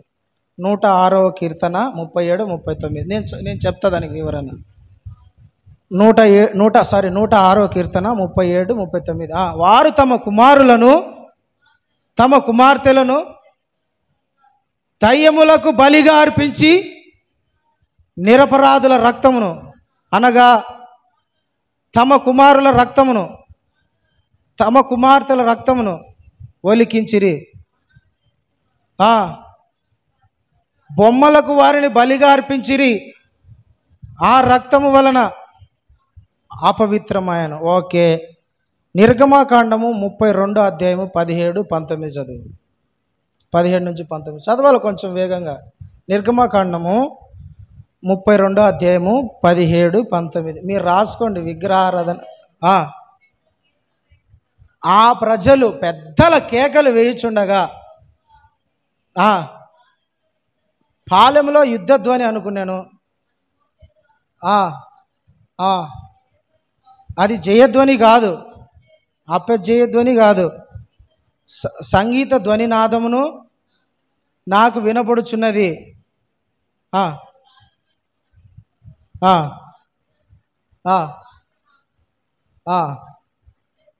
చాలు. ఇప్పుడు కొరింథీయుల మొదటి పత్రిక 10వ అధ్యాయము 7 తర్వాత 14 చదువు. ఇవన్నీ మీరు చదువుకొని రాసుకునే వాళ్ళు రాసుకోండి, చదువుకునే వాళ్ళు చదువుకోండి. చదువు. 1 కొరింథీ 10వ అధ్యాయము 7వ వచనం 14వ వచనం. జనులు తినుటకును త్రాగుటకును కూర్చోండి, ఆడుటకు లేచిరి అని రాయబడినట్లు. హల్లెలూయా. చాలు ఇంకా చాలు. ఇంకా నా వైపు చూడండి. ఇంకా ఏం చదవద్దండి, చాలు. చదివిచ్చినా ఇంకా చాలు. నా వైపు చూడండి. కనాను దేశపు ప్రజలంట విగ్రహాల ఎదుట తమ పిల్లల్ని తీసుకుపోయి బలులు అర్పించేవారు. అది మాత్రమే కాకుండా అగ్నిగుండం వేసి అగ్నిగుండం నడువు అని నడిపించేవాళ్ళు అగ్నిగుండంలో. అది మాత్రమే కాకుండా విగ్రహాల ఎదుట, బొమ్మల ఎదుట కనాను దేశపు ప్రజలంట ఆడపిల్లలను మగపిల్లను చంపి దాని వాళ్ళ పిల్లల రక్తమును ఒలికించేవాళ్ళు. విగ్రహాల ఎదుట ఆడపిల్లలను 1 సంవత్సరం 2 సంవత్సరాలు పిల్లల్ని తీసుకొని వచ్చేది, దేవతా అమ్మా గొంతు కోసేసేది. కోడి గొంతు కోసం చూసావా? ఆ టైపులో గొంతు కోసేది. ఆ రక్తం నక్కరి చిందించేది. ఇది నీకే, తీసుకో.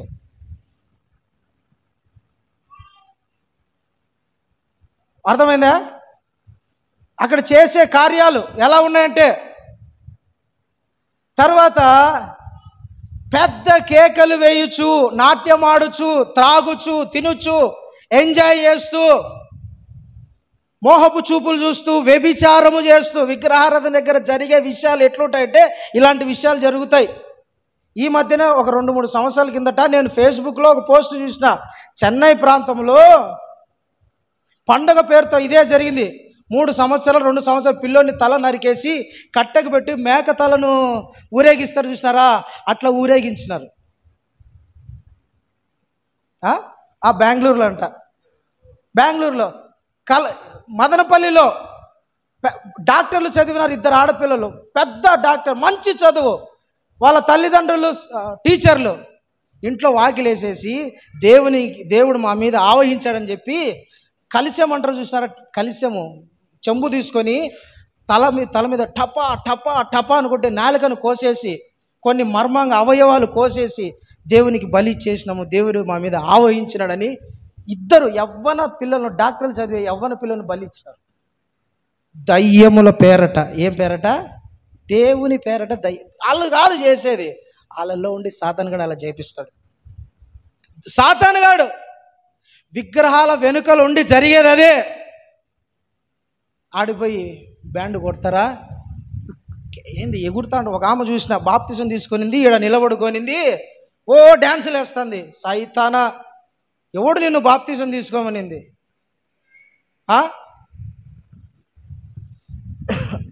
విగ్రహాల పేరట మందు తాగి, సారాయి తాగి, మొన్న తాగువాడు పిల్లప్పుడు నేను కూడా సేవలోకి రాకముందుకు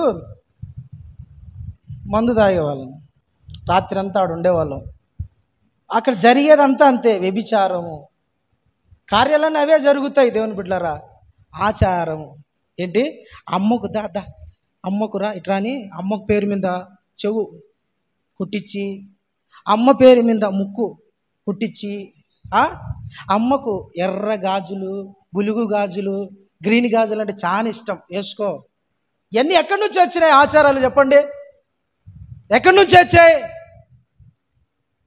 చిన్నపిల్లల్ని తీసుకొచ్చి దా ఇట్రా నువ్వు ఇట్రా, తొందరరా, ఇన్ని తీసుకొస్తారు. అర్థమైందా? ఇప్పుడు ఫ్యాషన్. ఒక 30-40 సంవత్సరాల కిందట మగవాళ్ళను ఆడవాళ్ళను ఇద్దరు దా పైకి రా, ఎవరొకరి పేరు మీద తీసుకొని నీట్గా చెవులు కుచ్చేసి అలంకరణ, ముక్కు కూడా కుట్టించేవాళ్ళు. మీకు గుర్తుందా? మీ తాతల కాలంలో ఎవరికైనా చూసారా లేదా? ముక్కులు కుట్టడం మగవాళ్ళు కూడా అప్పుడు జరుగుతున్నాయి. ఎర్రటి గాజులు, బులుగు గాజులు అంటే అక్కడి నుంచి ఆచారాలే. ఈ గజ్జలని ఇవన్నీ ఆచారాలండి.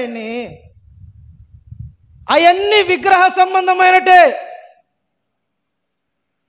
ఏ సంబంధమైనటి?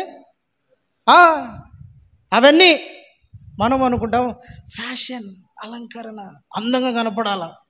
దాని వెనకలు ఉండే సాతాను కానీ ఆలోచన చాలామందికి తెలియటంలా.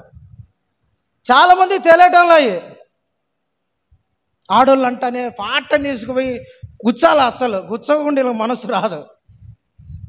ముక్కుకో మూతికో గుచ్చకోకుంటే దీని వెనకలుండే రహస్యం అంతా ఏం తెలిసిన? సాతానుగాడే. ఆచారాలండి ఇవన్నీ. దయ్యముల పేరట మనుషులను బలివ్వటం, డ్యాన్సులు వేయడం, కేకలు వేయడం, అల్లరి చేయడం, నగ్నంగా డ్యాన్సులు వేసుకోవడం,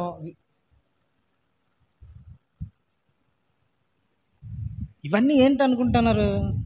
ఆచార సంబంధం. ఎక్కడి నుంచి ప్రారంభమయ్యాయి? సమస్త హేయ కార్యములకు తల్లి, ఉనికి పట్టు బబులోను వేశ్య. దానికి పేరు ఏమనుంది? వేశ్య. సమస్త హేయ కార్యములకు తల్లి, సైతాను, దయ్యము, వ్యభిచారురాలు అని పెట్టినారు దానికి పేరు. ప్రకటన గ్రంథం 17వ అధ్యాయంలో ఉంటుంది. సమస్తమైన హేయ క్రియలకు తల్లి అంట. ప్రకటన గ్రంథము, ఆ మాట చదవండి ఒకసారి, మీకు గుర్తుండాలి. ప్రకటన గ్రంథము 18వ అధ్యాయము 2వ వచనం చదువునా? చదవాలి కొంచెం వేగంగా. ఆర్భటించి కాదు, ఆర్భటించి మహాబబులోను కూలిపోయాను, కూలిపోయింది. ఆ ఆ ఆ ఆ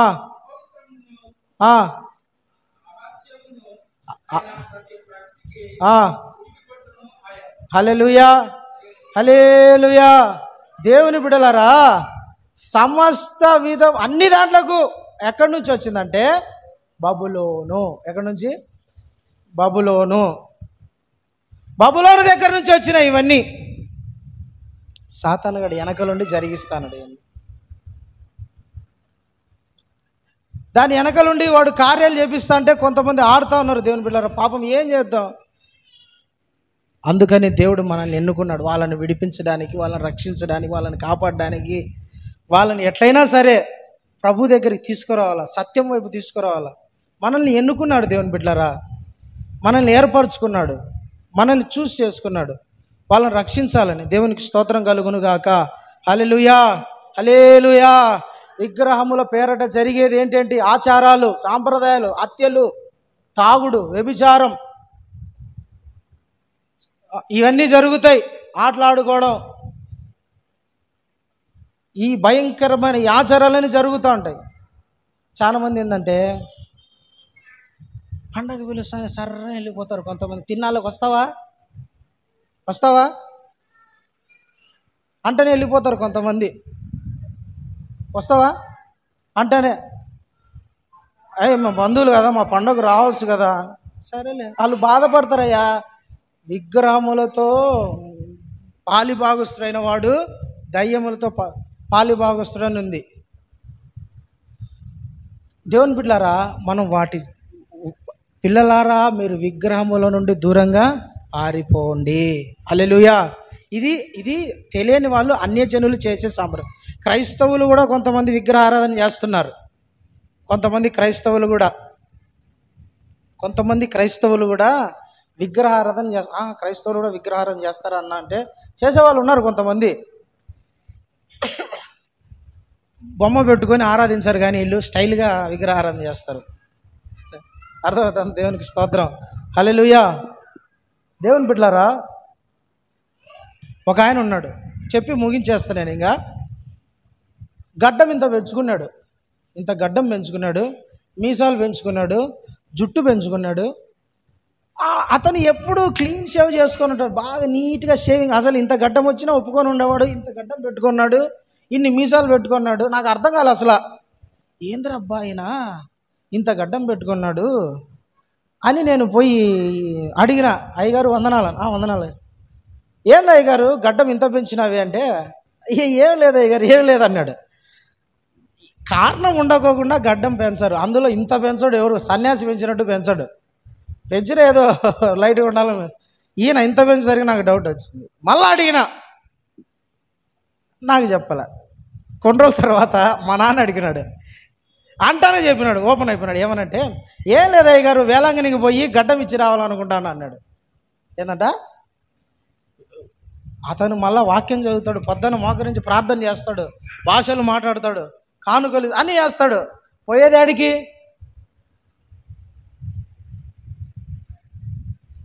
అది విగ్రహారాధనే.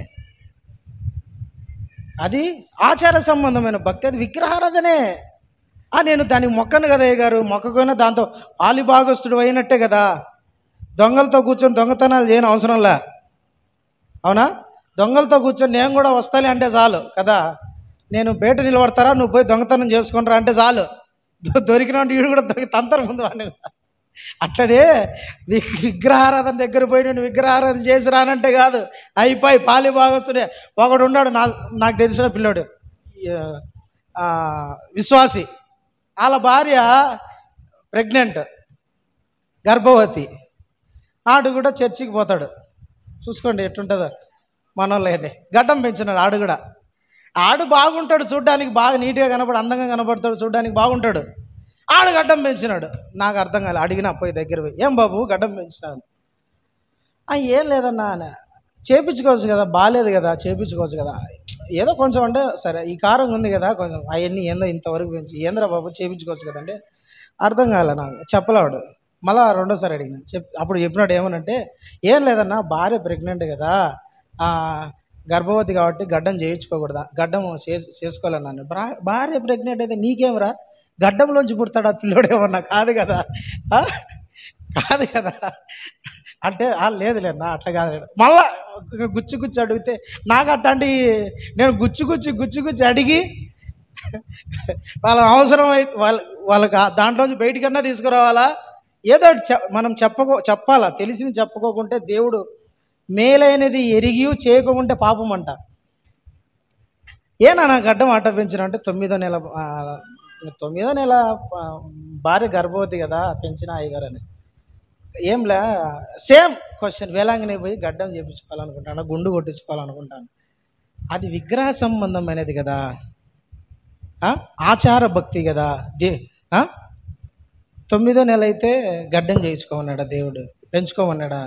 భార్య గర్భవతి అయితే గడ్డం పెంచుకోమన్నాడా దేవుడు? అట్లా చేయమన్నాడా?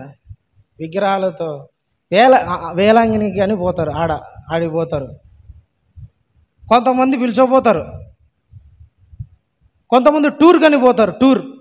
ఎవరు టూర్ కని పోతారు. టూర్కి పోయేవాను అయితే ఈ కొండకు పో, ఈ కోనకు పో, సముద్రం దగ్గరికి పో, ఆడికి పో, ఆడికే పోవాలా. టూర్కి పోవాలంటే ఆడికి పోవచ్చు కదా, పాల్గొండలోకి పో, హార్సిలీ హిల్స్ పో, మన చుట్టూ ఉన్న ఎన్నో టూర్లు. అది కాదంట, ఆడికే పోవాలా. ఫ్రెండ్ పిలిచినాడన్నా, ఫ్రెండ్ పిలిస్తే పోయినానన్నా అంటారు కొంతమంది. ఫ్రెండ్ పిలుస్తాడు, నరకానికి రానైనా పోదామంటాడు, పోతావా? పిలుస్తాడు నరకానికి రారా అని, పోవు కదా, ఆలోచిస్తావు. దేవుని బిడ్డలారా, కొన్ని విషయాలలో క్రైస్తవులు తెలియకోకుండానే విగ్రహారాధన చేసేస్తున్నారు. క్రైస్తవులు తెలియకోకుండానే అన్నీ చేసేస్తున్నారు. అది మాత్రమే కాకుండా దేవునికి ఇవ్వాల్సిన స్థానము దేవునికి ఇవ్వకోకుండా వేరే దేనికి ఇచ్చినా అది విగ్రహారాధనే. దేవునికి ఇవ్వాల్సిన స్థానము దేవునికి ఇవ్వకోకుండా వేరే దేనికి ఇచ్చినా అది విగ్రహారాధనే. అది తల్లి అయినా, తండ్రి అయినా, డబ్బైనా, బంధువైనా, స్నేహితుడైనా, ఇంకా ఏదైనా సరే దేవునికి ఇవ్వవలసిన స్థానము దేవునికి కాకోకుండా ఆ స్థానంలోకి ఆ వ్యక్తిని తీసుకొని వస్తే అది విగ్రహారాధనే. వస్తువు డబ్బు విగ్రహారాధన అయిపోతుంది. ఆ వ్యక్తి విగ్రహారాధన చేసేసినట్లే. దేవునికి ఇవ్వాల్సిన స్థానము దేవునికి కాకోకుండా, దేవునికి రావాల్సిన మహిమ దేవునికి రాకోకుండా ఏ వ్యక్తికి ఇచ్చినా అది విగ్రహారాధనే. సెల్ ఫోన్కి ప్రార్థన మానేసి సెల్ ఫోన్కి అది ఏమైపోయింది? విగ్రహం. ఇప్పుడు నీ చేతిలో ఏముంది? నీకు తెలియకోకుండానే సెల్ ఫోన్ దేవత, నువ్వు లేకోకుంటే నేను బతకలేను. ప్రార్థన అయినా లేకోకుంటే నేను బతుకుతా తెలుసా? దేవుడైనా లేకోకుంటే నేను బతుకుతా తెలుసా? నువ్వు లేకోకుంటే మట్టుకు నేను బ్రతకలేను. నువ్వు నాతో నిరంతరం ఉండాలా, తినేటప్పుడు ఉండాలా, కూర్చునేటప్పుడు ఉండాలా, బాత్రూంలో ఉండాలా, పడుకునేటప్పుడు ఉండాలా, ఎప్పుడూ ఉండాలి తెలుసునా? అది లేకోకుంటే నాకు నిద్రే రాదు.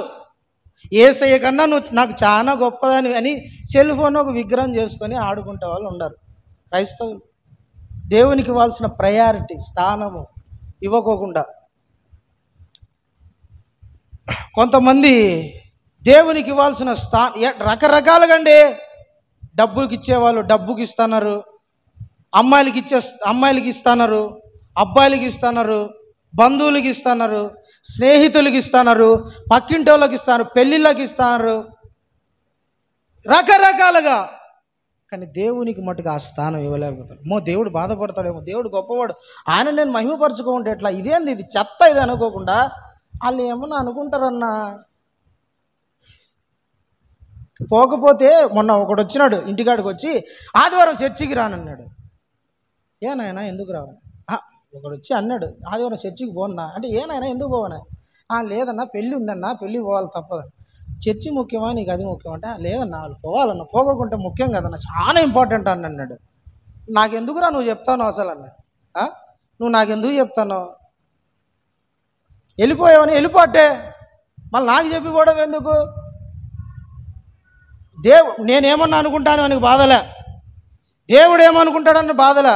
చర్చి పోతుందేమో, ఆరాధన పోతుందేమో బాధల, అమ్మ సహవాసం పోతుందేమో, వారంలో ఒకరోజు చర్చికి వచ్చేది దానికి కూడా నేను భాగ్యం పోగొట్టుకుని ఆ బాధలే.